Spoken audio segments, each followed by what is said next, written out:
What's going on, people? You know what? Back on Jesus again. You know what singles out Jesus besides, the Christ, besides his specific mission and his specific task is, Jesus never tried to defend what he believed. The Bible says, I think it's contend for your faith. You have to present, I don't know, maybe a theological, or I'm thinking of that one, those people who not necessarily debate, but you show why you believe what you believe, and that's cool. But Jesus didn't do that. Jesus didn't have to do that.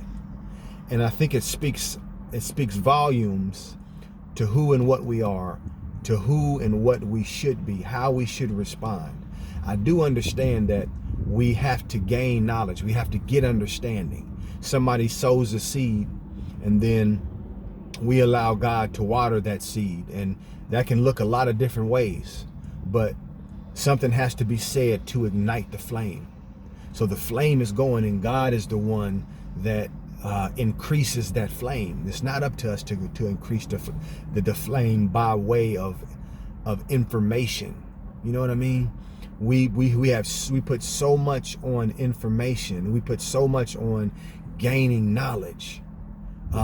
Again, get knowledge, get understanding. But remember that the beginning of all of that is wisdom. The beginning of all of that is the fear of the Lord. What is the fear of the Lord? The fear of the Lord is simply trusting God. Trusting God. So what does it look like to trust God? How does Jesus trust God? One of the biggest ways we learn to trust God is we learn to accept the direction that God has taken us in. Yeah, man teaches us how to kind of drop that, how to, fear it, how to give it over to the enemy. Like, I don't know if this is God or not. You know what I mean? I got to pray about it, which, I'm not going to shun that or shame that. But there's something to be said about fearing God, trusting God to the point that you have now loudly proclaimed to God that you trust him, you believe him. Like he said to Abraham, now I know that you love me.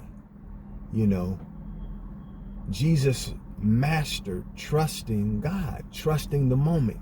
Whatever it is that he was directed to do in his time alone, in his time with God, not even time alone. That's a huge picture, man. When you really embrace trusting God, do you realize that you can walk through your day absolutely knowing, believing, absolutely connecting with the truth that God is walking with you every step you're walking? So what that means is he can talk to you any moment, any time, any day. He can direct you at any point. And all you have to do is trust him. Jesus learned to trust, from the practical human perspective, the untrustworthy. You know what I'm saying? Things that don't practically deserve to be trusted from the human perspective. But Jesus knows who he is. And he points this out in his life to us.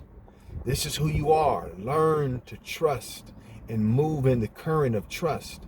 And that way the Father really can trust you with some stuff. He really can trust you with some stuff. But it takes a courageous belief. It takes a courageous posture, So trust God. Go with God. Go with the moments that are uncomfortable. Because see, the one truth is, you know that you know something when you know that you know it instantly. Then the next second that comes in, it distracts you from knowing what you just knew perfectly. And that's the fight. So that's all I got, y'all. Pastor Jamal, Rising Ground Church. Please trust God. Please learn to trust. Learn to trust the moment so you can build that muscle. Talk to you. Peace.